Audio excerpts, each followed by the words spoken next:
Yes. A very good evening, everyone.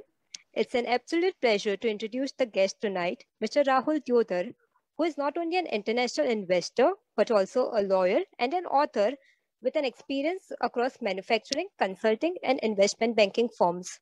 In his corporate career, he has worked with top companies like Aditya Birla Group, CRISIL, and Morgan Stanley. In his work domain, he has implemented MIS planning and budgeting systems, sales network, and operations, amongst others.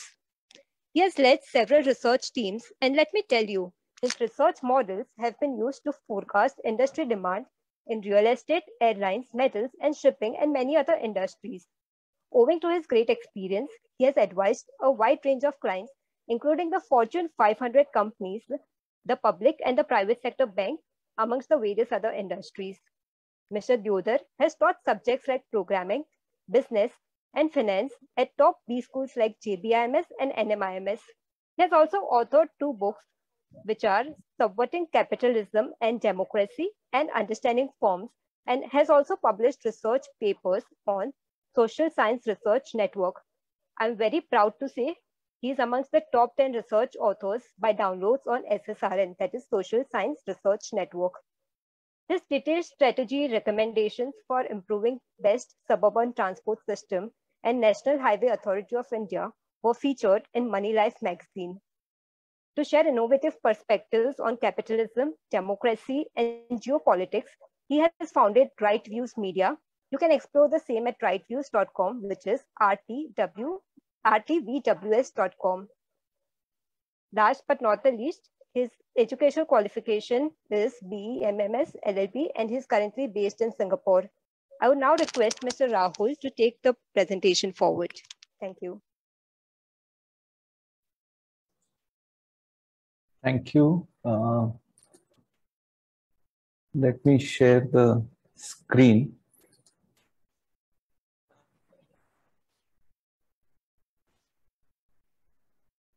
Okay. Thank you for the kind introduction and very interesting topic today, which is actually at the intersection of multiple spheres, like technology, law, and what you can say is media hype. So that's what we'll discuss very quickly. What we'll do is we'll discuss the technological aspects, the scandal, the law, and then we'll sort of summarize what exactly is happening in this space as to what my opinion is on this, the real scandal itself. And then we'll open it up for question and answers. So I'll briefly and very quickly go through all this very quickly. So let's go to the technology side. First of all, to understand what is exactly the Pegasus software. So we can say that Pegasus is classified, what we classify it as a spyware or under a malware category. So this is actually sold to government agencies only. That is what the founder and the inventor of Pegasus, which is the company called, Israeli company called NSO, claims. And it is at least 10 years old. So the first instance of Pegasus, if you see, was in 2011, where it was used by Mexican drug cartels to sort of investigate the drug gangs. And this is a very fantastic kind of software. That's why it is actually garnering all this media attention, because it not only can access your contacts, call logs, your messages, even photos and videos, but also it can access audio and video feeds from your apps like Facebook and WhatsApp also, which are supposedly end-to-end encrypted. It can also access and record keystrokes, which means the passwords that you enter, the pins that you enter, they are also not really safe. But the worst part is actually that it can turn on off your microphone and video without your knowledge. So you are in a meeting, automatically, remotely, your camera and your audio microphones can be turned on or off This is particularly vulnerable on older Android systems, not on the newer iOS system. However, only if the saving grace, as if you want to call it, is that it has not yet exported your fingerprint scans or your Face ID data, which resides on your phone, and it resides on a chip in your phone. Now, if you realize, if you are a little bit familiar with hacking and technology, you will find that some of these individual elements are features of many other, what you can say, worms or computer virus we are talking about, and such other malware programs. But to have such breadth of capability in one app, it was it was a good achievement.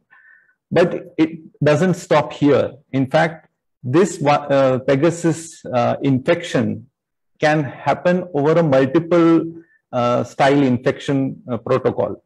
So generally, for a virus or a malware or a Trojan or these kinds of programs, they have a specific style in which they attack you. So they will send an email, some will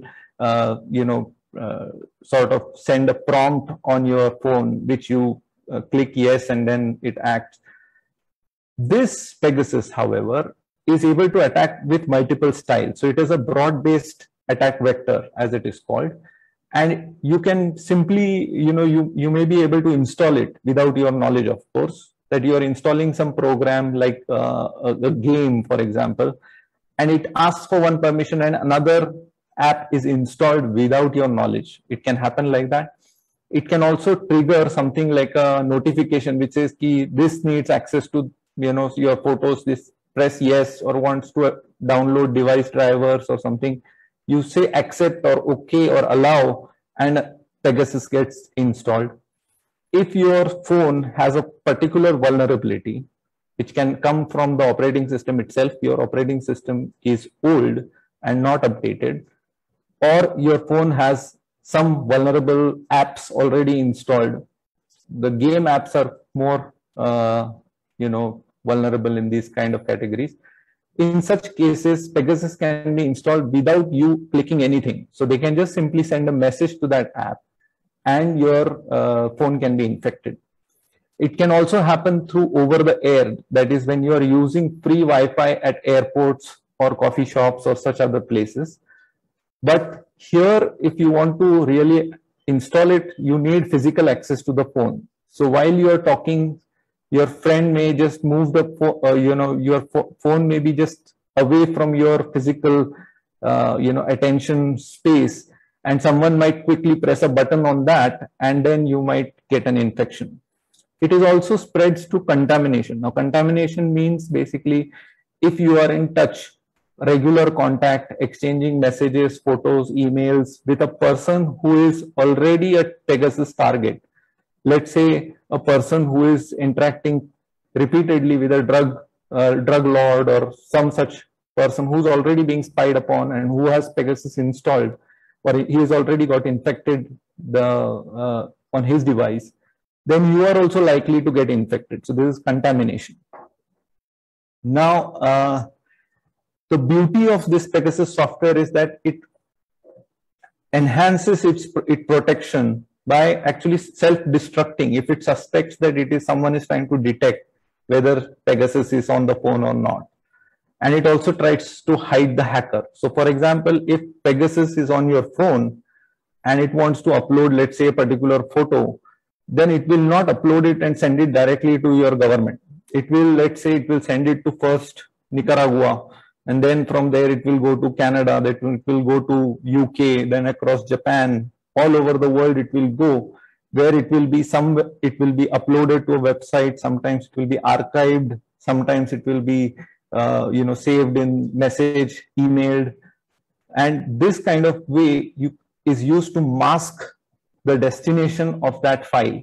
So you cannot really conclusively determine as to who is accessing your information.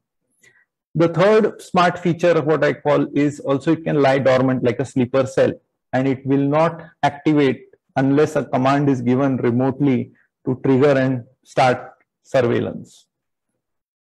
So then what is the scandal? So the scandal actually, I think my computer is frozen.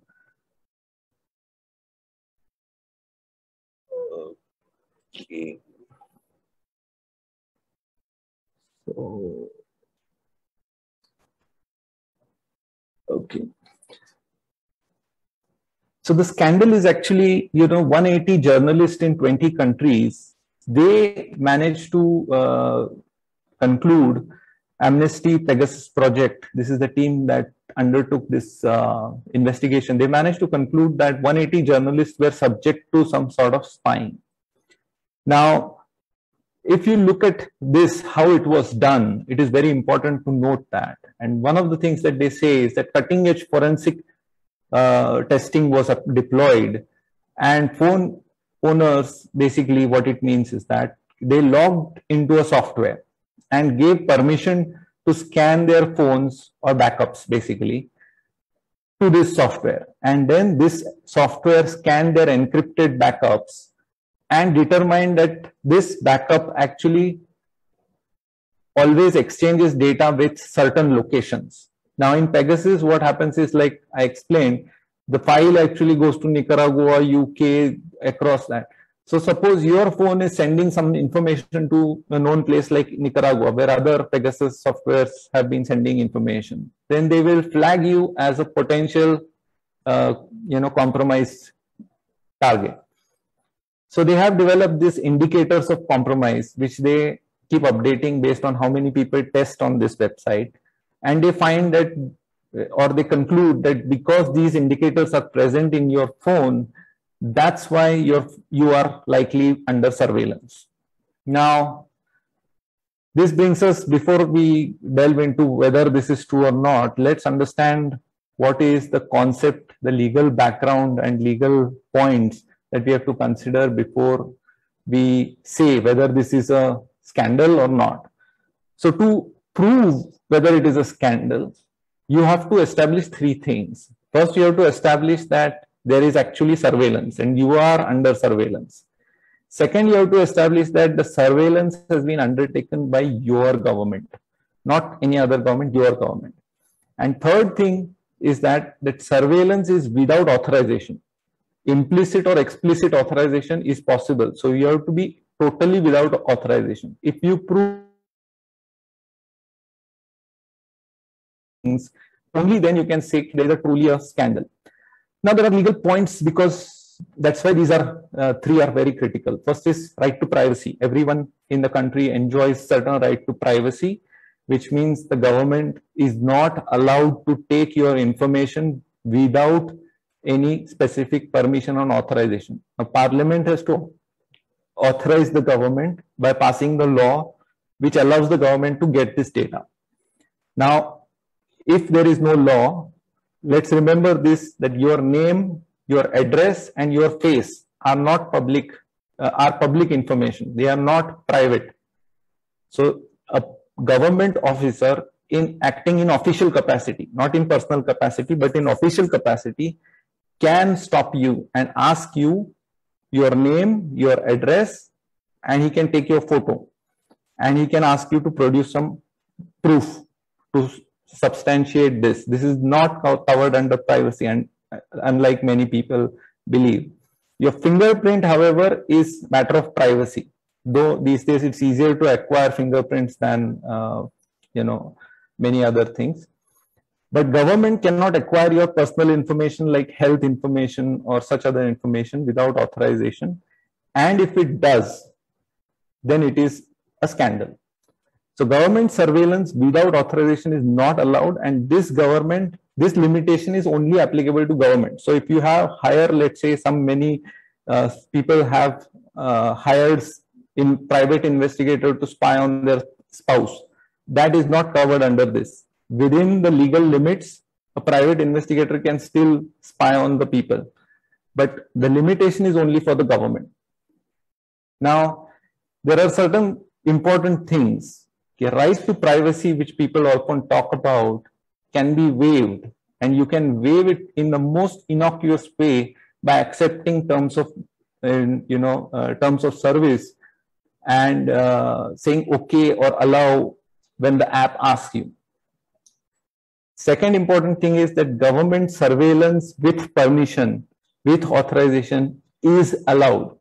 Now this authorization can come from courts or it can come from implied authorization, which means that you are in touch with a person who is a threat. So if you are constant touch with a terrorist or a drug lord or someone, then your being under surveillance is implicit permission.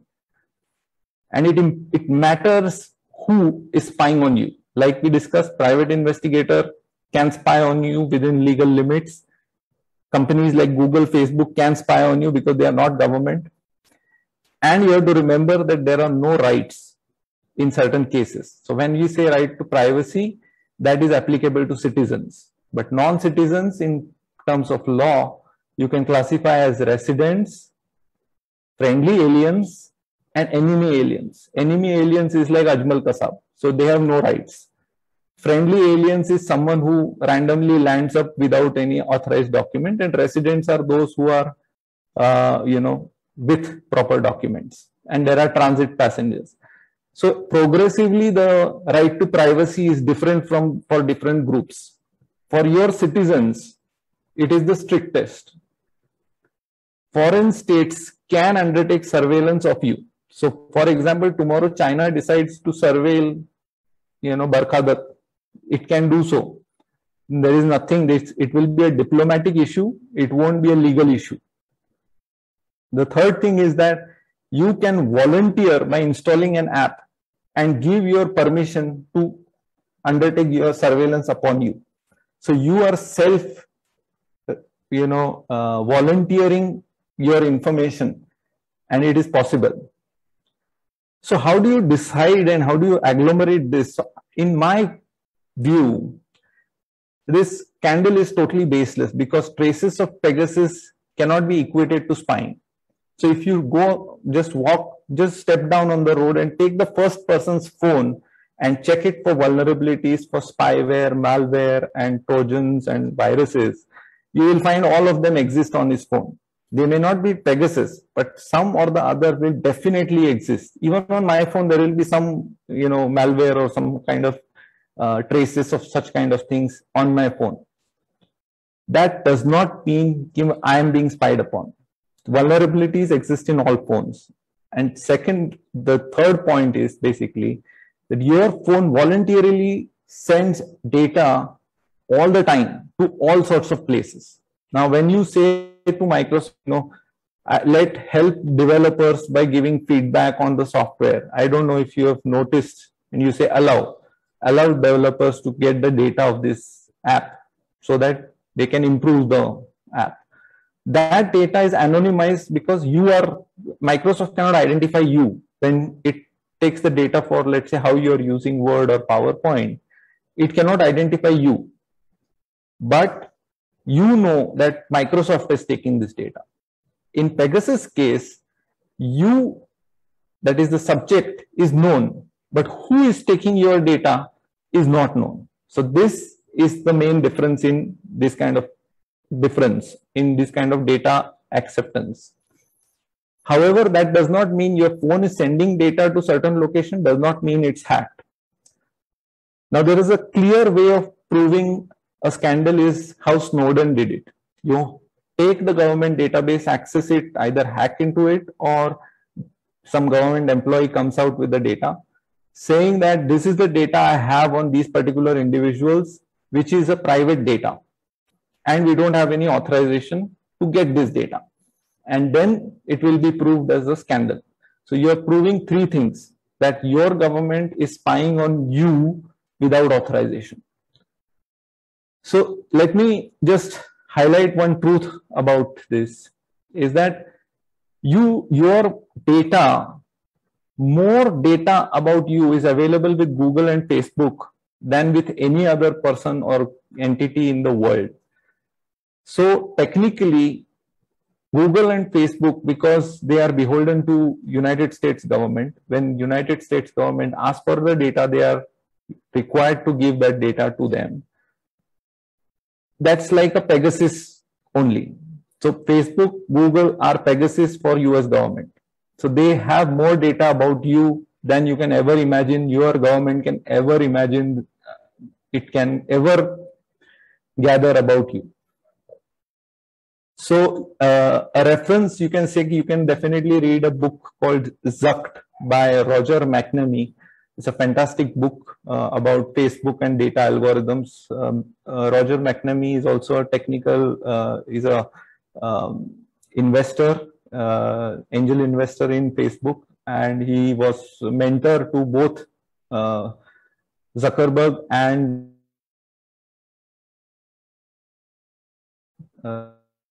there's the other lady, I forget her name now. So the second important thing I want to highlight is hacking. So hackers can get into your software, your devices, laptops, phones, when they want. And if they want, they will get into it. You will not be able to easily protect. It's very difficult to protect against hacking. Most hacking, however, thankfully, is harmless irritation. Some people trying to just create nuisance. And it is never like the show in the movie where a guy with a keyboard plugs into a remote fun computer in some basement and brings down a nuclear facility of Russia or China or something like that. It never happens like that. Hacking is done with sweet talk, smart talk, situational awareness, calling, making phone calls, doing a lot of legwork, satellite tracking, backend, supply, using backend people to monitor. So, for example, if you have gone to a shopping mall and you've been asked for some data slip is given to you saying that you will be winning some lucky draw, and the name, number, date of birth is to be entered. This kind of information is used for hacking. So they will call you up on your birthday and say you have won some bouquet of flowers, and can you please send your address so that we can deliver this to your address. This is being sent by shopping mall, some in orbit shopping mall company limited. So you will definitely give that address, and you will they will know what is your address and your birthday. Now they know your phone number. They can also do this, Happy Mother's Day, we want to wish you, you have earned this coupon, give us your mother's name and we will deliver this bouquet, and you will do it. And that is what it happens regularly. This is how data is collected, not like in what they show in the movies, where just by touching the phone they can access all the information. That's not how it works.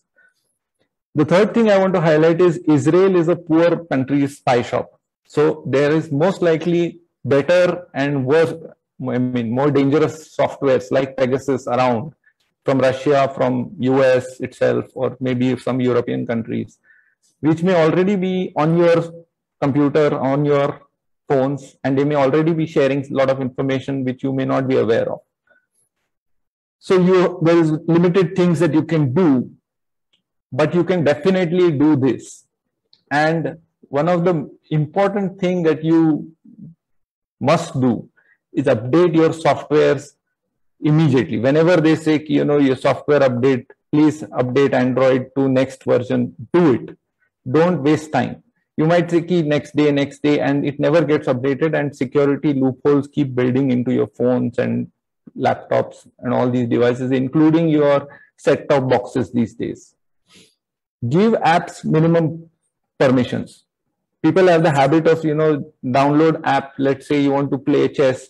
So you go to some app with some advertises coming, chess app. Yes. In one case, I'm giving chess app because my, let me not badmouth chess.com, which is, to me is a decent app. But there was another app on chess, which I just managed to download. It wanted permission for my photos and my contacts. Now, this is something like, you should not give. I mean, I would rather not play chess on that app. I will play some other place. But giving photos and notes, and then the iPhone also sent a notification saying it wants permission to read your website and something. So I said, no, I don't want. I deleted it. So please be careful. Which are the trusted apps? Like if a Microsoft app, you at least know you can hold Microsoft to some account. But if you are downloading apps from unknown parties, please be careful. When you use a public Wi-Fi, public place, do not let your phone or devices out of your, reach. Please maintain control over your devices and your laptops, particularly phones, laptops, where you use it for bank transactions, Aadhaar transactions, OTPs. These are all now coming on your phones. So be careful what you do. Beware of anything free.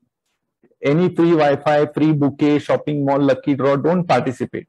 And at least, if someone calls randomly, they are giving you a gift, think twice. Nobody wants to give you a gift for, unless you know the sender.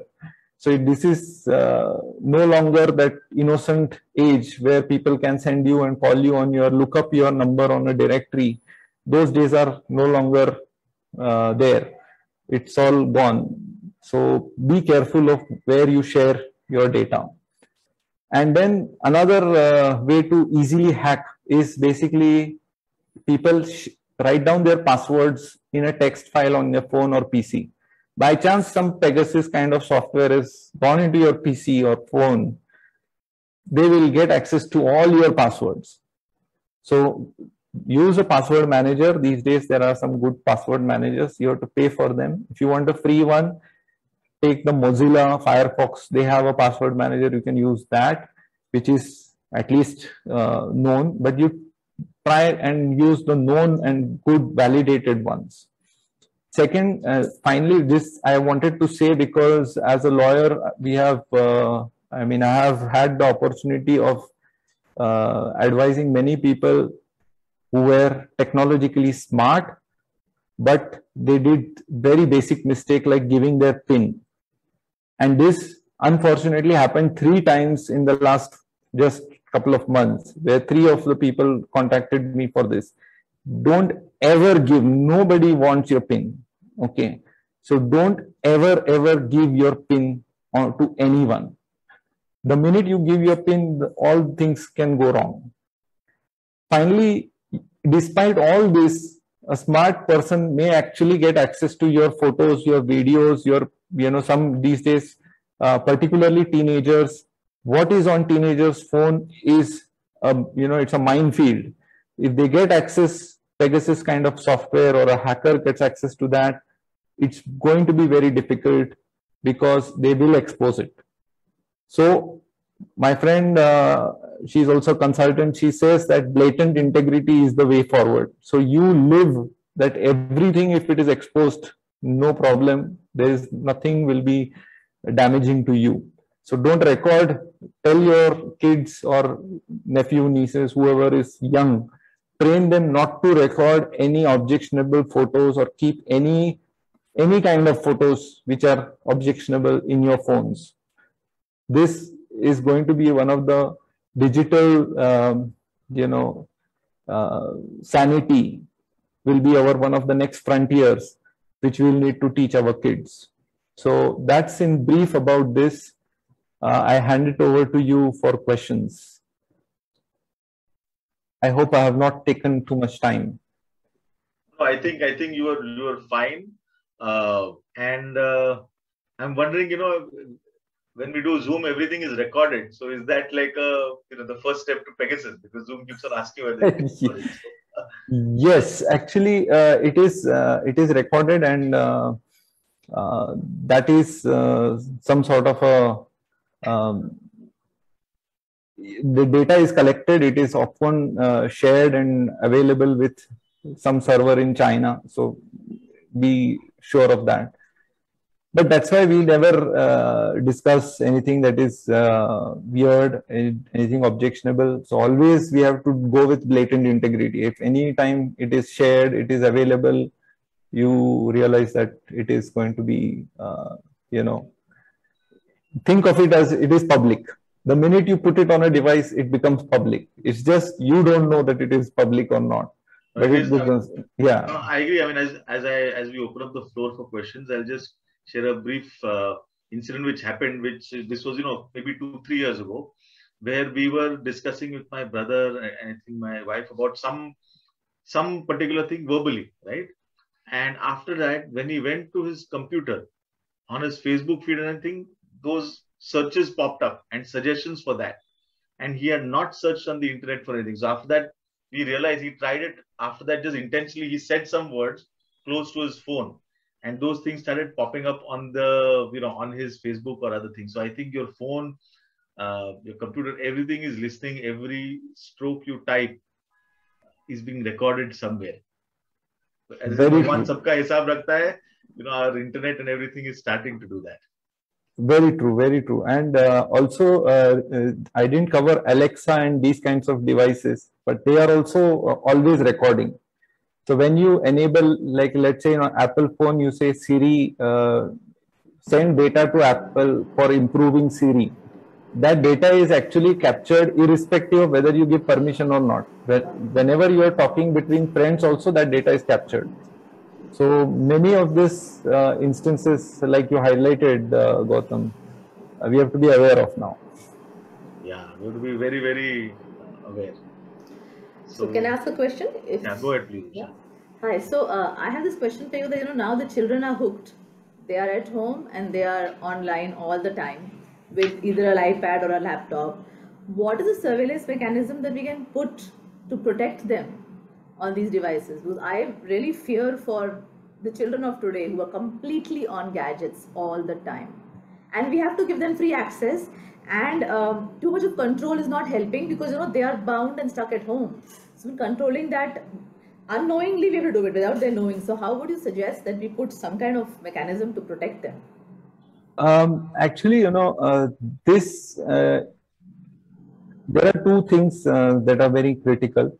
First is you have to expose them to what is happening, with the data, because most of the children, they are not aware of what is happening to their data. Now, things like, if it is okay, I can say this. If it is not, moderators may please ask, please help me with that.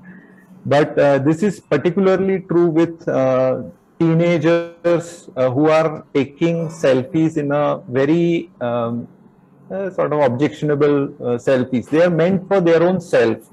Okay, they are not meant for public. They may not be sending it to anyone. They are just taking it for their own body image appreciation, self-appreciation. The minute you take a photo on your phone, a copy of it is uploaded to the backup server, so that when you lose your phone, it can be restored. That's the logic. Yes. And this, no matter how many protection algorithms are there to protect this data, I can assure you, if someone wants to find that data, it is available.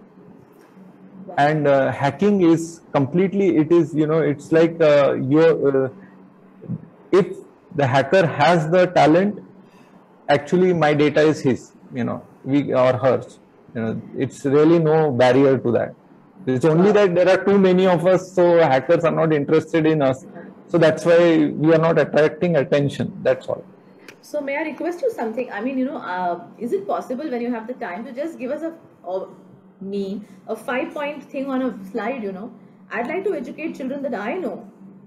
Show it to them and explain to them that this complete obsession with this thing and with mobile phones or whatever things, their gadgets they have now, could work very harmfully, because I know there are a lot of very bad pornographic sites that are accessing this information and using it against the children. So how do we educate them? If you could just give me 2 or 3 points, later on or whenever you can share it with Shardul. I'd like to share with children today for them to understand what they are doing with their gadgets, how vulnerable they are. Yeah, actually, it is actually, it's a good idea. In fact, a long time back, we wanted to start under our law college initiative some sort of a introductory lecture for 11th, 12th students. as to what kind of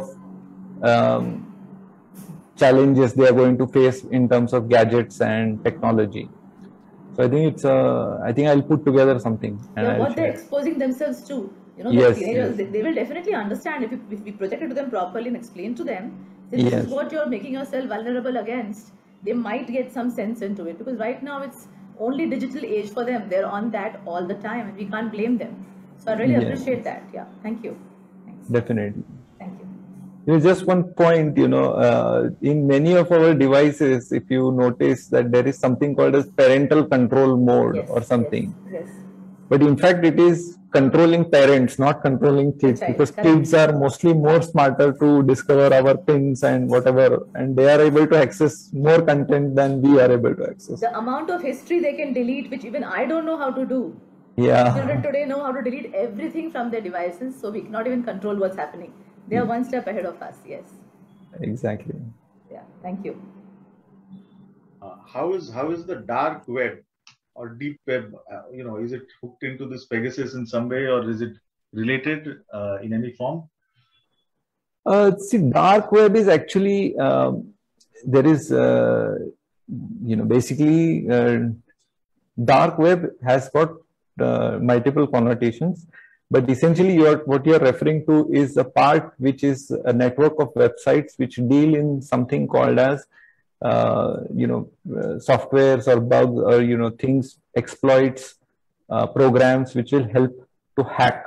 So it's like a common sharing platform for, it's like a social network for hackers. That's what dark web is.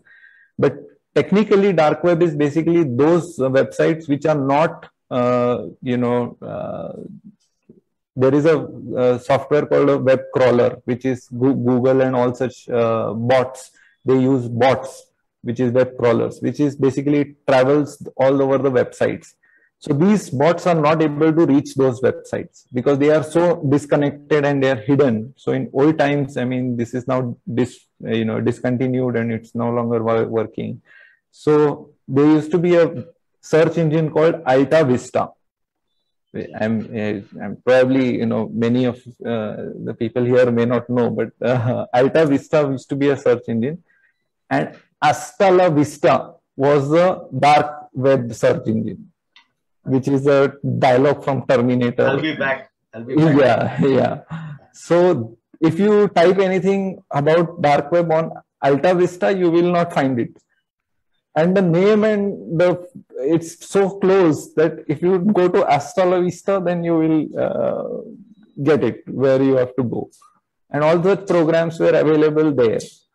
So nowadays it's more easily accessible, and this is why actually in Pegasus also, when we find that software is connecting to, let's say, a place called Nicaragua or Cuba or something, people copy codes everywhere.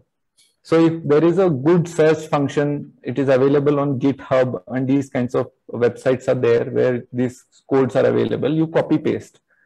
And when you copy paste a code which is like 150 lines, no programmer is, and in that there are comments and all that. Suppose I have written a very good search function. So in that search function, I will write this search function is the best search function. It is created by Rahul, and Rahul likes Batman and things like that, which nobody is going to see. It is in comments. Okay. Only a programmer who is using this will see. I can very well add one line in that code which says ki call this program, certain executable program from this web server, and execute it on this device. And nobody will be able to scan it because half the time nobody reads. 150 lines of code nobody is going to read. Pegasus runs into like more than maybe it will be thousands of lines of code. So definitely some copy paste code is there. You might find that a Microsoft product is also talking to Cuba for no reason. Okay. Because they have copied some code from somewhere. And then you point that out, they will say, oh, that's a mistake, and then they will fix it. But this is how a lot of vulnerabilities creep into our devices and we are not aware of them. So that is the unfortunate reality of our times. What is legally permissible proof to prove a cyber crime? That's one of the questions that's come up. See, it is very difficult because cybercrime is a vast scope. But what you have to do is you have to, let's say, if it's something like transfer of funds has happened from your account, then it is easy to prove that you did not intend to make this transfer. That first of all you have to establish, and that secondly transfer has already been made, that is to be established, and third you have to inform immediately. So when this SMS comes, when we receive, State Bank of India, thank you for payment of this MTNL bill so and so 300 rupees, that is when you have to be alert. Now I'm telling you very simple cybercrime which is always going on and it's not detected and nobody bothers about it, is that data. You must have heard on news that credit card database has been sold or it has been found leaked. So this credit card information, where does it go? It goes into a sort of a database and it is sold to someone, like let's say I'm the hacker, then it will be sold to me. So I have a list of 1 million credit cards of India, all sorts of places. I will, if I'm smart, I will put a charge of 9.75 every 2 months, one charge, 9.75, and I will write some odd letters before that. SBX, something, something. If you have Starbucks, if you are used to Starbucks, you might think, yeah, I must have had some water or something. If you would have seen, there's an odd charge, some currency fee, some C fee, XCFEE, and then charge 20 rupees or 50 rupees, not 20 rupees. It's always odd, 1965, 19 rupees 65 paise. So you will think, it's okay, maybe I did something, I don't know. Or that's how you get mined. And nobody will, in their right mind, will try to find out each and every item on your credit card. So this is how this harvesting happens. So I have 1 million credit cards, 12 months to go, and 10 rupees I can charge. Yes, I don't need anything. Whatever credit cards are expiring, I will eliminate them. I will charge something like, Amazon fee, 10 rupees. Sometimes credit card companies themselves have been found to charge something like $50 in US randomly for no reason, no explanation. And this is credit card companies. And I had the opportunity to discuss this with Professor Elizabeth Warren, who that time was a professor. Since it was one of the most fascinating investigations that she had done on this. She and her daughter both did extensive analysis of about 1,000 credit card statements, and some of this data is shocking. There's random charges of $20, $25 by credit card companies, not hackers. Hackers are totally separate. Wow. Wow. Okay. Rahul, it was an excellent presentation from on the cybercrime and the mobile. I have one, you said very interesting point, is that you should react to the message of fund transfer without your consent immediately. Okay. I'll tell you one situation that could happen. Let's say I'm traveling. Let's say I'm on a business travel and I somehow missed that. Means someone has done a transaction on my account. Let's say I'm remote part of, let's say, Jharkhand, going for some visit. And then I come back to Mumbai and then I discover, let's say, after 3 days. So what kind of a position I would have after 72 hours of fund transfer to claim that, yes, it was without my permission? See, there is, 72-hour window is for bank reversal. So there are 3 levels of security which is applied on cybercrime. So when I transfer money to you, and suppose it's unauthorized, instead of you, the last digit is different and it goes to someone else, and I go to the bank can reverse it within certain time. So that is the power bank has over all those accounts. So When we say, in my account there is so much money, some bank can take it away also. But that is a questionable thing, but that it is for safety. So that is there. The second part is law affords protection if it is proved that bank was not taking due care. So in case, let's say at night, so in a very recent case, at night 4 a.m., 3 transfers of 1.5 lakhs were made from a pensioner's account and his wife's, both their accounts. So totaling around 5-7 lakhs, this hackers had withdrawn. The modus operandi was that they had submitted their KYC to the bank and they got an SMS saying ki your KYC birth date is wrong, something.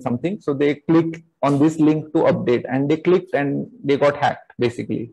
And someone called them for PIN. And again, like I told you, don't ever give PIN. They gave, because there was no chance any hacker would know that today only they have submitted KYC. So they gave the PIN and money was transferred at night 4 o'clock and they did not know. So 2 days later, they got to know, they submitted this and they said that, this is the genuine case. We followed due care because we did KYC and the message SMS came to us saying your KYC date is not correct. Please update. That's why we clicked. And the court awarded them some 18 lakh rupees total damages, and meaning damages is like 2 lakhs or something, but the total recovery and interest and everything came to something like 18 lakhs. So it happens, but then you have to fight. Indian courts. So, you can imagine 5-7 lakh rupees and the interest total compensation came to 18, which means they must have spent like 4 or 5 years in courts. Fantastic. That interest component is always interesting, Rahul. But it is 4%, it is 7%. No? Don't be. Simple. Okay, I have a question from my friend who wants to know that how do we know that a banking app that we download many a times is official one or the fake one? Very important. So basically, first of all, you have to, while downloading some important apps like banking apps and all, go to the website, see what is the app. They have the, training video or, documentation for how to navigate the app. Download that and check what they are showing. And then you go on the App Store or Google Play Store. When you go, there is the app creator's name is there. So you check whether it is the same or not and how many people have installed it. It's sometimes that information is there. People have rated it's a worst app, something like that. People have always commented. So generally, if you see all 5-star ratings are there, only few are there, then it is not likely to be our government. As PSU bank will not have a 5-star rated app with this kind of thing. Generally, it will be, people will have complaints there. It is buggy, it doesn't work, I could not transfer, something like that. And then under that, you see it's Bank of Baroda or, all these things will be written. And the owner of the company, you first verify that. And only then you connect and enter the details. Okay, all right, great. I think that's some fantastic knowledge, and I think every time we talk on the phone now, we are going to be doubly careful about what we say, because when you say blatant integrity, I think, or something, those are words that you use, those will stay on in our minds forever. When you say that, effectively, you're saying there's nothing to hide, which is almost like an ideal world, right? Which I think most of us really need to think about. But okay, so as we go on to the formal vote of thanks, you guys also need to hold on, because Shardul is going to come up with some interesting announcements about some lovely fellowship he's planned. Tejas is going to talk about the Teachers' Day function that we are putting together, but that is yet to follow. For now, I request the vote of thanks by Shravan. Thanks, Gautam. On behalf of Rotary Club of Bombay West, heartful thanks to Rahul ji You gave us a lot of insightful and informative data. First, on the scandal of hacking software Pegasus, we've all heard so much about. It was very interesting to understand how people can fall victim, what data it can access, and how it protects the identities of the perpetrators. It sounded almost impossible that we can protect our data in today's world. Your thorough analysis of our rights and the law also made it clear that it is very difficult to prove the hacking. So maybe what Gautam said is something we should think about, live by the ideal that there is nothing to hide. But frankly, in today's world where we immerse ourselves in technology, the question and answer session and your suggestions clearly showed that the best way to protect ourselves is to continuously educate ourselves and our children with the technology. And thank you for attending today and sharing your thoughts. Thank you. Thank you, Shravan. Tejas, on for the secretary's announcement, but I also see Deep Bhatkal. Deep, since you're here, once again wishing you a very happy anniversary. And of course, we'll talk more in the chit chat session. Thank you very much. Tejas, over to you. Yeah. Thanks, Gautam. We have today's attendees. We had 40 attendees on Zoom today, so that's a good number today. On next Wednesday, which is 8th September, we have a talk on social entrepreneurship by Alison Silva from Bolivia. She's a co-founder and CEO, Eresia Solutions. She's a change maker and an Ashoka Fellow. Ashoka Fellows are the world's leading social entrepreneurs. They champion innovative new ideas that transform society's systems. So we will be having that on next Wednesday. I would now like to invite Apurva Gangar to announce regarding Teachers' Day. Apurva, if you can start your video.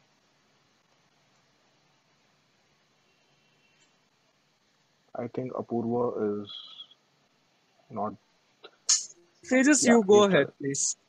Should I go ahead? Okay. Okay. So, so on 5th of September, which is Sunday, the coming Sunday, our club and the Inner Wheel, we are celebrating an evening for Teachers' Day at the Rotary Service Center.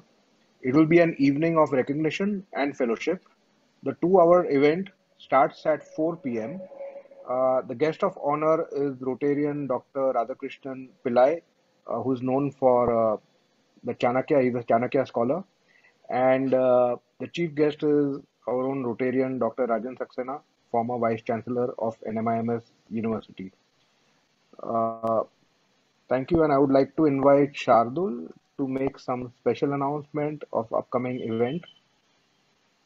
Okay. Thank you, Tejas. And this 5th is very interesting. And to take the 5th session, 5th September session to a next level, we on the 22nd September, we are planning RCBW musical extravaganza. It's nothing but we are inviting participants, Rotarians, their aunts, children and grandchildren of Rotarians to participate in a hybrid event, physical as well as online, on a singing or an instrumental session. Wait for the guidelines by tomorrow night, or we will circulate that, and look forward to your great participation for this fun event on 22nd September. Lock your calendars, please. Thank you. Over to you, Tejas. Yeah. Shardul, one thing you must remember, we now have some really young Rotarians. You said grandkids. You must now also say grandparents of Rotarians. Because Yes. Even grandparents of the Rotarians are also. Parents or grandparents of Rotarians also. We are now. Very valid point. And I'm looking forward to a great evening on 22nd. All right. Okay, great. So with that, I now adjourn the meeting. Okay. Now that the meeting.